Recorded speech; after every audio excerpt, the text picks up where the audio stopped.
Welcome to Massive Late Fee. And now your hosts, Mark and Carol.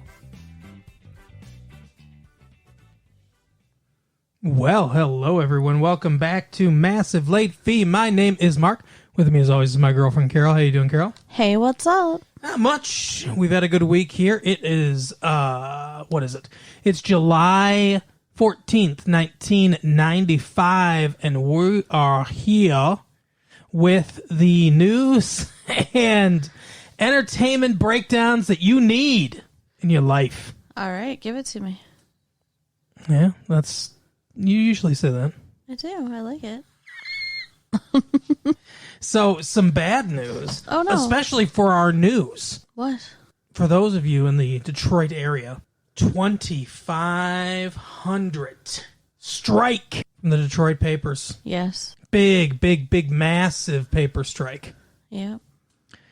Yeah. Apparently, the issues are their pay and the home delivery system, which I get. So I'm going to have to, I don't know what I'm going to do. Because my family generally supports unions. My dad's part of a union. Uh-huh. I don't know if I should, in solidarity, not get the Free Press or the News and maybe just get the Oakland Press, which is a paper that's by us, or start getting the Los Angeles Times again or something. I don't know. I don't know what to do. Or just go to the newsstand and can still buy the paper. If you're buying the paper, even if it's at the newsstand, isn't that still going against the union? Mm-hmm. Well, I wouldn't do that. Well, that's what I'm saying. It's hard decision time. You gotta stick with the union. Support unions. Well, anyway, the 2,500 employees from the Detroit Free Press and the Detroit News are on strike. All right, so yeah, no news for a little bit, I guess. This is the first strike in 15 years. 15 years is not that long. Well, I guess. To not strike? Seems pretty long to me. To not strike, though? I mean, why do you ever really have to strike? 15 years is a significant portion of my life, so. Yeah. We assume. I'm just saying. It doesn't seem like it should be like an accomplishment for a company to have made their employees happy for 15 years. I guess that's true. Always bringing us back to the reality. Seeing the big picture. That's your role in this show. Yep. That's me. Grounding it. Anytime something funny happens, grounding it in reality. Hey, don't be a dick. I'm plenty funny. Mm-hmm. Everyone thinks so. They do. I've heard. Write us and tell him how funny I am. Yeah. Latefee1994 at AOL.com. Everybody write in and tell Carol how funny she is on the show. Yeah. I'm funny, not you. Okay. Sounds good. Speaking of funny, O.J. Simpson's mom testified in his favor. Well, I'm not surprised. Apparently, his mother and his sister say that he was grief-stricken when he found out the news that Nicole had been murdered. Okay. He was surprised by it. He didn't already know because he did it. Were they with him when he found out or something? I mean, I guess, yeah, when he got the phone call. Huh. Okay. Well, maybe he's a good actor. He is an actor. Let's not. He's not that good of an actor. We saw The Naked Gun, 33 and a third. We covered that. He's not that good of an actor. He's not. But, I mean, anyone could act surprised. Yeah. And plus, his mom is not exactly the most objective person in the world. Right. You would think. He could have been like, oh my stars. Nicole and Ron Goldman some guy had been murdered. Right. We haven't talked about OJ much, but the trial continues to go on. It's just I've gotten a little bored with it. Yeah, I wish that I didn't have to hear about it as much as I do. To be honest, yeah, they talk about it all the time. All the time. I'd rather focus on, fun things. Like what? Like movies and TV. And Massive Late Fee. Rollerblading. Wow. Rollerblading? That's a thing. Yeah, it is. It's not a thing I do, but it's the hardest part about rollerblading? Telling your dad you're gay. Ha ha ha. Listen to this. Big leak over the intranet. Okay. I mean, it's a thing that we haven't even thought about. Like, you and I we'll chat sometimes on there. You don't think that that you can cheat on the internet for some reason. Remember we talked about that a long time ago. Yeah. Go back to episode 4 if you want to hear that conversation. You know which number it was, huh? I don't remember now, but go and see if it's in episode 4. Okay. Anyway, so a U.S. pilot was telling all of his buddies the inside story of a rescue in Bosnia, and now the story's all over the world. Oh, my. Yes. Yikes. It's as this story starts. It started as a simple electronic high five among friends, just hours after Scott O'Grady was rescued in Bosnia. An F-16 fighter pilot, his adrenaline still pumping, sat down at his computer and banged out a raw first-hand account of the mission. Then the pilot, who flew on the edge of the mission that airlifted O'Grady out after 6 days in the woods, used the internet to send the account to his Air Force buddies. With that push of a button, the Pentagon was set on its ear, and whole story got out everywhere. Now the Pentagon's like, we really got to rein in how our people use this new internet system. Right. And a lot of people might not realize this, but this internet thing was designed originally by the Pentagon. It was? The current Vice President of the United States, Al Gore, was part of a panel in Congress that approved, it was called ARPANET. Okay. And it was basically a communications tool for the military. Huh. Well, that makes sense. Yeah. Makes a lot more sense when you can pay attention and you aren't falling asleep. I'm not falling asleep. Is that why you smacked me? I thought it was because you didn't like that I was rocking. I was rocking. Yeah, you can rock, but your eyes were like you were rocking yourself to sleep. You were literally being your own mother and just like rocking yourself into sleep. Your eyes were nearly closed. I don't feel good. That doesn't mean you get to fall asleep when we're doing our show. I'm not falling asleep. Ridiculous. You're ridiculous. I'm not falling asleep, people. Speaking of ridiculous. I think this show is so entertaining. How could I ever fall asleep? Come on. Well, that's how it makes me feel, that the show's not entertaining when I see you rocking yourself into a slumber. I was trying to keep myself awake by moving because I'm tired because I don't feel good. But that rhythmic motion's not the way to do it. Whatever. You got some problems. You got problems. How dare you? Whatever. So listen. Speaking of objectionable things happening. Yeah. Bill Clinton says he would rein in television with this device. Have you heard about this device? No. Would block out shows. Bill Clinton has embraced this mandatory ratings for TV programs. Okay. So all TV programs would get ratings, just like our movies get ratings, right? Makes sense. And you could install this device, it's like a nanny thing, on your television and program it to say, hey, if something gets this rating or higher or worse, or whatever, block it out. Huh. To where kids wouldn't be able to. Basically, it's like controlling your TV for your kids. I don't think I want that. I don't either. It's weird censorship shit. Yeah. And I mean, God, can you imagine if our mothers had the ability to say we can't watch stuff? And the other reason I don't like it is because it abdicates responsibility from parents. Okay. It further disconnects parents from their kids. So let's say you wanted... Isn't that a good thing? No, I'm saying... So let's say you had like a 6-year-old, okay? Uh-huh.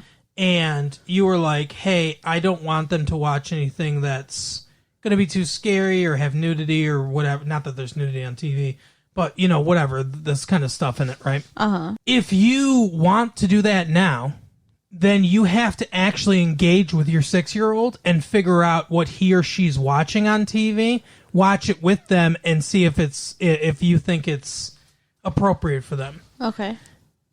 If you got this device, all you got to do is press 2 buttons, and you can be like, okay, you're on your own now.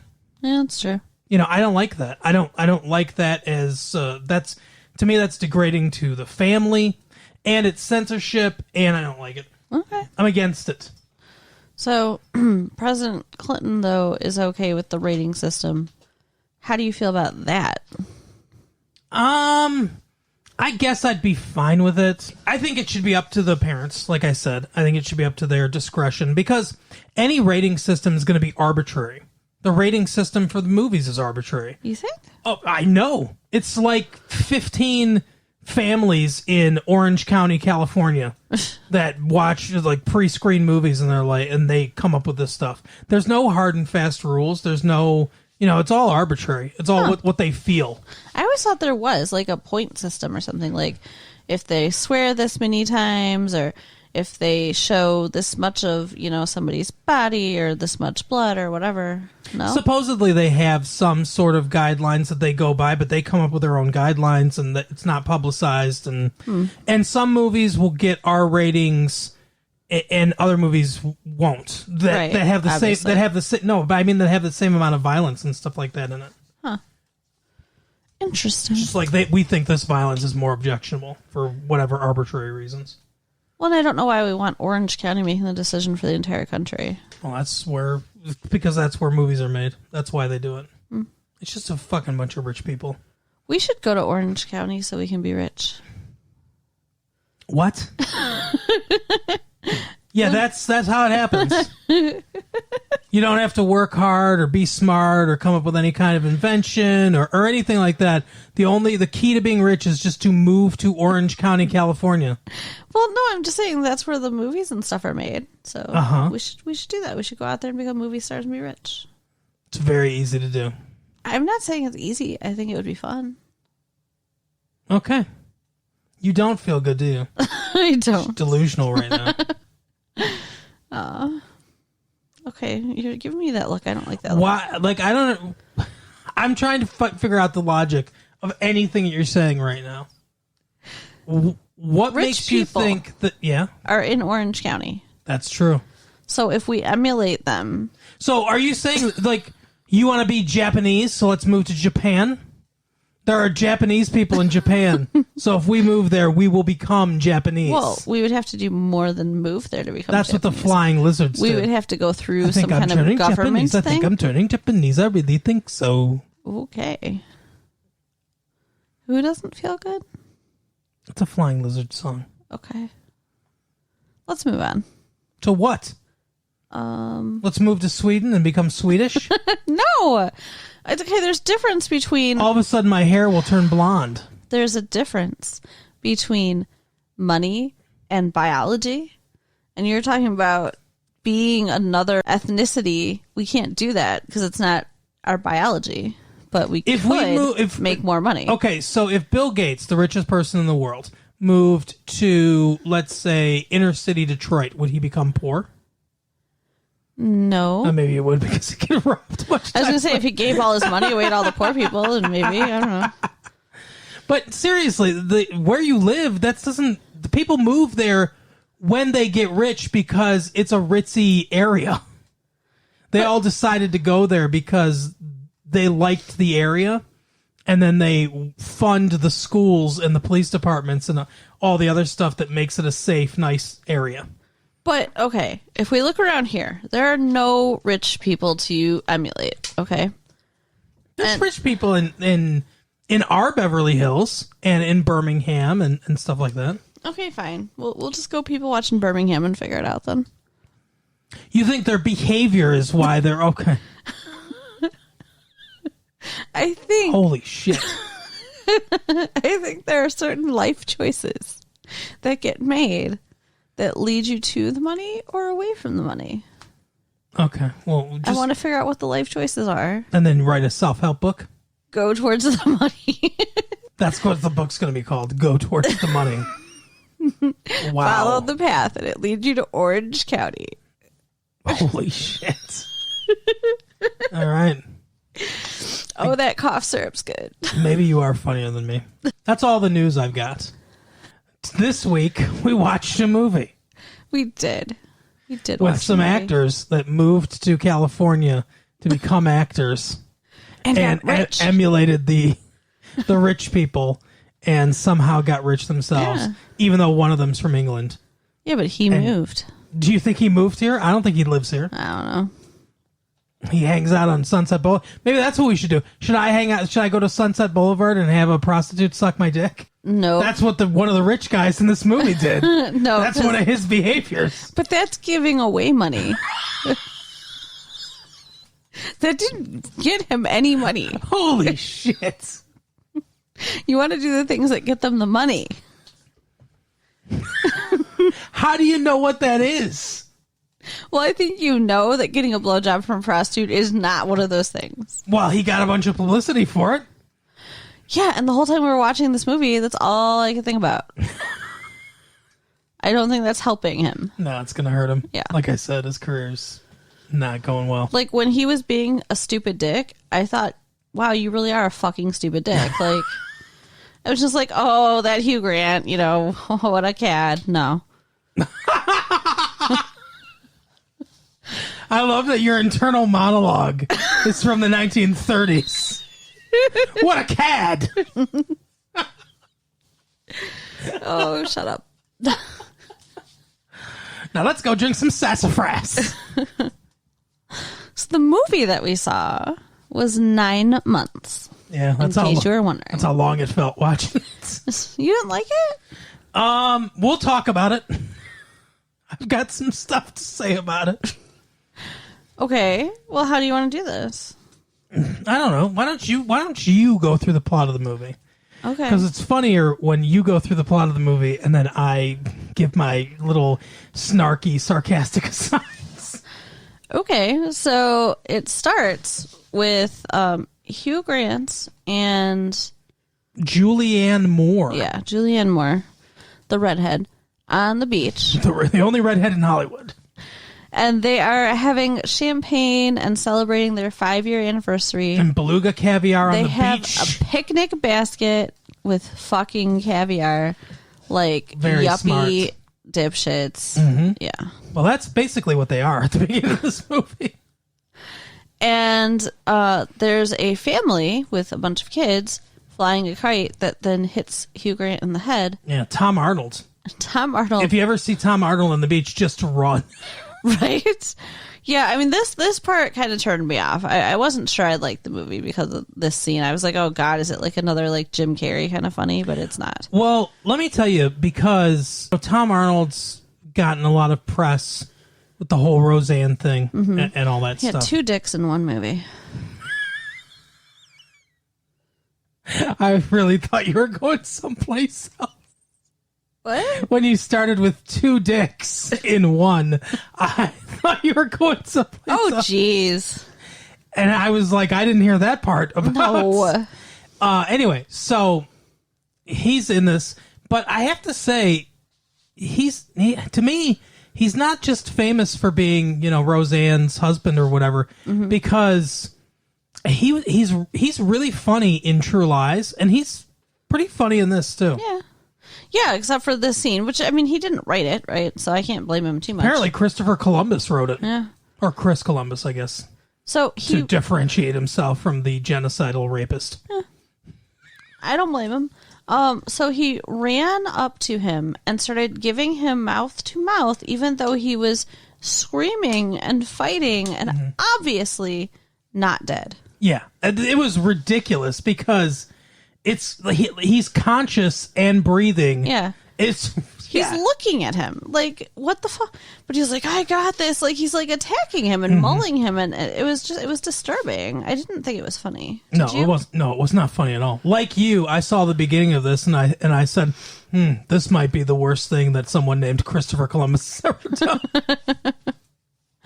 So while all this is happening, these children just ran over and attack their picnic basket. Yeah, they start reaching in and just eating stuff. Their picnic basket. Yeah.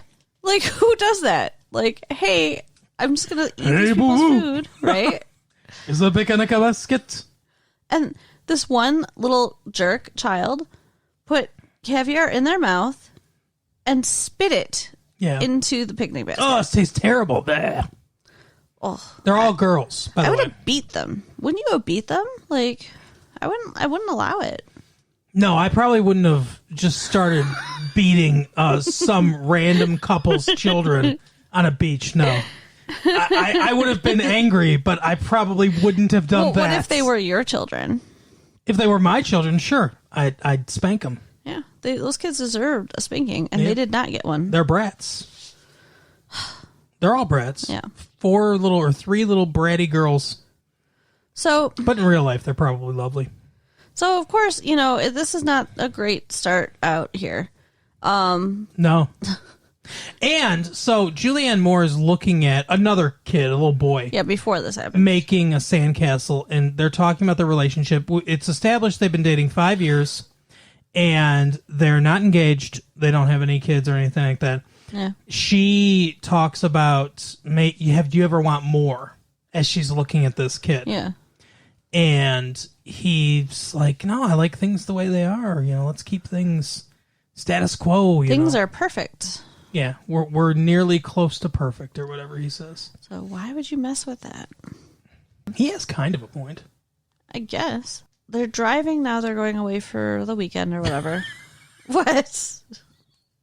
It's just the way that your eyes are kind of rolled up in your head, and you're talking in the present tense. It seems like you're watching the movie in your mind as you're saying it. Now they're driving. They're going to the... Shut up. Oh, no. Okay. They're going to their friend's house, right? He's just a friend. Yep. Wait. Is this the two dicks part of the movie that you were talking about? Yep, he's just a friend. No. It's that guy from Jurassic Park. It's Jeff Goldblum. Yeah. It turns out... Oh, well, they're driving. Okay. Yeah. Still driving. Like I said.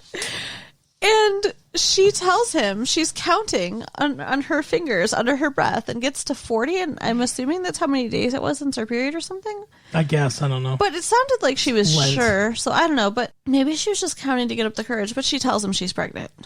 No, I think she's counting the weeks. Okay. Or the days. So she tells him she's pregnant. And he loses his shit. And control of the car. Yeah. He almost runs into a semi. They get run off the road. They get in an accident. It's a big mess. Oh, it's horrible. Yeah. Yeah. And so he's trying to end the pregnancy right there. Right. No, you're pregnant, not anymore.